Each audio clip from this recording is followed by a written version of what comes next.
Halo semuanya, Bismillahirrahmanirrahim. Assalamualaikum warahmatullahi wabarakatuh. Perkenalkan, nama saya Muhammad Fahri Zaman. Saya mahasiswa UIN Seizu Purwokerto. Saya prodi PAI, lebih tepatnya kelas 3 PAIC dengan NIM 224110402-128. Nah, di sini saya ingin menjawab soal UTS pelajaran sumber belajar PAI berbasis multimedia. Oke, soal yang pertama. Urgensi pemahaman sumber belajar PAI berbasis multimedia bagi calon guru PAI. Oke, perkembangan iptek atau ilmu teknologi yang berkembang sangat pesat berdampak pada mudahnya penyebaran informasi, baik informasi benar ataupun informasi salah. Mudahnya penyebaran informasi ini menjadi tantangan bagi calon guru seperti kita untuk menggunakan media digital dalam proses pembelajaran, agar informasi yang diterima peserta didik mengandung materi pembelajaran dan bermanfaat bagi dunia pendidikan. Nah, penggunaan media berbasis digital ini awal mulanya merupakan dampak dari pandemi COVID-19. Nah, sejak mungkin kita merasakannya dampak dari media digital ini berdampak pada Maret 2020, yaitu ketika COVID tadi, sehingga pembelajaran berubah menjadi di rumah. Nah, hal tersebut dikarenakan metode dan media memiliki sinergitas yang mendukung proses pembelajaran dan sesuai dengan kebutuhan. Pertanyaan yang kedua, jelaskan dasar teori-teori psikologi pendidikan yang sangat erat kaitannya dengan urgensi multimedia dalam pembelajaran. Oke, urgensi penggunaan media dalam proses pembelajaran memiliki kedudukan atau bisa dibilang kedudukan yang sangat signifikan. Bahkan peran media juga berperan penting dalam suatu proses pembelajaran. Nah, hal tersebut karena metode dan media memiliki sinergitas dalam mendukung proses pembelajaran yang dibutuhkan. Nah, jadi teori ini berkembang sejalan dengan perkembangan teknologi dan ilmu informasi. Teori ini memiliki kesamaan dengan teori kognitif namanya. Ya, teori kognitif, yaitu teori yang mementingkan proses pembelajaran ketimbang hasil pembelajaran. Nah, hal yang terpenting dalam teori ini adalah sistem informasi. Nah, yang akan menentukan terjadi proses pembelajaran. Menurut teori ini, tidak ada satupun cara belajar yang ideal untuk segala situasi. Pertanyaan yang ketiga, jelaskan minimal 3 aplikasi berbasis Android yang dapat digunakan sebagai sumber belajar PAI. Sebutkan juga keunggulan dan kekurangannya.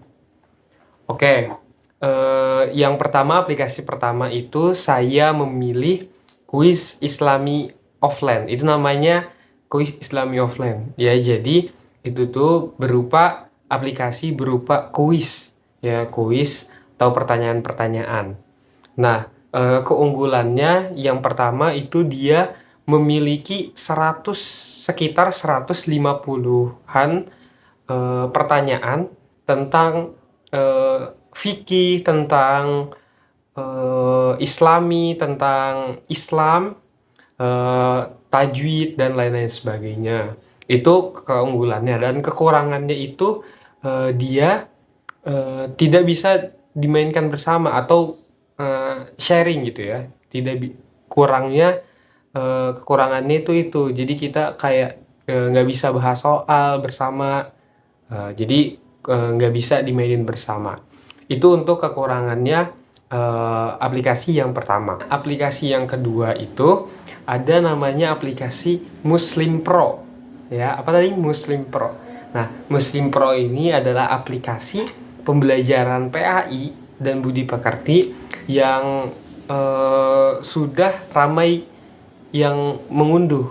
Nah, tercatat itu lebih dari 100 juta pengguna. Nah, oke, langsung ke unggulannya mungkin ya. Keunggulannya itu yang pertama, memiliki artikel dan video tentang Islam.